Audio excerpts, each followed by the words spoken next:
Շնորհակալություն, հարգելի գործընկերներ, իհարկե ավելի արդյունավետ կլներ խոսել էներգետիկայից, ջրամատակարարումից եւ գազամատակարարումից, բայց քանի որ Հայաստան խմբակցությունը ծառայում է որպես Պոլիշոր Լևոն Քոչարյանին եւ Ռոբերտ Քոչարյանի համար, պետք է անդրադառնանք Լևոն Քոչարյանին։ Թե չէ, այդքան չարժ էր ինքը, որ իրան անդրադառնայինք։ Ինչ է ասում Լևոն Քոչարյանը, ասում է թղթով, սա ճիշտ է։ Իդե պարոն Ռուբինյան, մենակ դատախազությունը չի ասում, որ այդ ապօրինի գույքը ապօրինի է, այլ ասում է ամբողջ հայ ժողովուրդը։ Օրինակ ամբողջ հայ ժողովուրդը հիշում է 2000-ականներին ոչ չէին թողում ներկրել բջջային հեռախոսներ, որտեղ դա Սեյցրակ Քոչարյանի մենաշնորհն էր, եւ ծանոթ էին գտնում, որ Սեյցրակ Քոչարյանը զանգեր ոնց որ թե Արմեն Ավետիսյանին, պարոն Բագրատյան, ու ասել խնդրում եմ, այս մի 500 հատ հեռախոսը թողեք այս մյուս ֆիրմաներն ներմուծի։ Բոլորը շատ լավ հիշում են, որ օրինակ Toyota-ի բացվելուց հետո բոլոր պետական պաշտոնյաները սկսեցին Toyota քշել, դժբախտաբար մինչև հիմա էլ քշում են, կամ բարեբախտաբար պարզվում է այդքան է վատ ավտոներ չեն, բայց այն վաղ պարտադրանքով էր։ Բոլորը շատ լավ հիշում են բիզնեսների խլելը, օրինակ Royal Armenia-ի հայտնի դեպքը, երբ որ էլի իրանց ինչ որ կամ հենց իրանց կամ իրանց հետ աֆիլիացված մեկի համար բիզնես էին խլում, հետո էլ դատավորին զրկում իր պաշտոնից, որովհետև համարձակվել էր դեմ քայլ անել։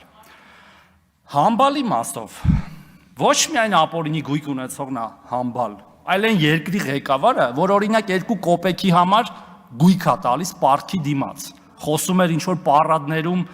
դիրքի մասին Նիկոլ Փաշինյանի, կամ համբալ չի արդյոք այն երկրի նախագահը, որ գազամուղի տրամագիծա փոքրացնում ինչ որ մի հատ երկրի շահի համար, որ մենք այսօր այլընտրանք չունենանք, կամ էլ օրինակ կեղծ փաստաթղթով ընտրություն կեղծելով նախագահ է դառնում, ով է այդ նախագահը, եթե ոչ համբալ։ Ստեղ էլ ներ դեմքին կասեի, դեպ ու երկրորդ դեմքով, ոչ թե երրորդ դեմքով, բայց ստեղ չի։ Ի տարբերություն այդ ասածների, հիմա ինչ է տեղի ունենում, մենք այո նաև այդ պողպատի մանդատով լիքը հարց ենք լուծում։ Բաժնետոմսեր ենք հետ բերում այդ ռազմավարական օբյեկտների կոպեկներով սեփականաշնորհած, ԶՊՄԿ, Վիվասել, Ամուրսար, նոր բացվածների նույնիսկ։ Ինչպես նաև ինքնիշխանություն ենք բարձրացնում մեր սահմանային կետերից օտար սահմանապահներին ուղարկելով իրենց հիմնական ծառայության վայրեր, փոխարինելով նրանց մեր սահմանապահներով։ Փոքրիկ Քոչարյանը խոսում է նաև ինչ-որ մարդկանց շպրտելու մասին։ Երևի խափնվել է իր տիկտոկյան գանտել բարձրացնելուն, որ մի երկու հատ գանտել է կարում բարձրացնի, գիտի թե կարա մարդ շպրտի։ Վախենամ մի օր այդ գանտելը գլխին ընկնի, այնքան ծանր գանտել բարձրացնի։ Զգուշ եղեք, պարոն Քոչարյան։ Եվ վերջում, ես շատ չեմ ուզում խոսալ։ Ոմանք թուրք անվանելը դիտարկում են որպես հայոյանք, ես ճիշտ եմ հասկանում, եւ դրան հայոյանքով են պատասխանում, եւ երբ որ մեզ ասում են թուրք, իրանք նկատի ունեն հայոյանք, որ մեզ ասում են թուրք, դա հայոյանք են ընկալում։ Ես էլ դες պաշտոնապես հայտարարում եմ, շատ պաշտոնապես բոլոր նախկին ասածներին եւ բոլոր վաղը մեզ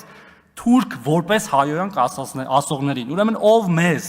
ինձ, իմ թիմակիցներին կամ որևէ այլ մարդու ասի թուրք որպես հայոյանք, դրա մերն էլ, հերն էլ, լավն էլ, ընտանիքն էլ։ Չմոռանաք հավանել տեսանյութը եւ բաժանորդագրվել Civic AM-ի YouTube-յան էջին։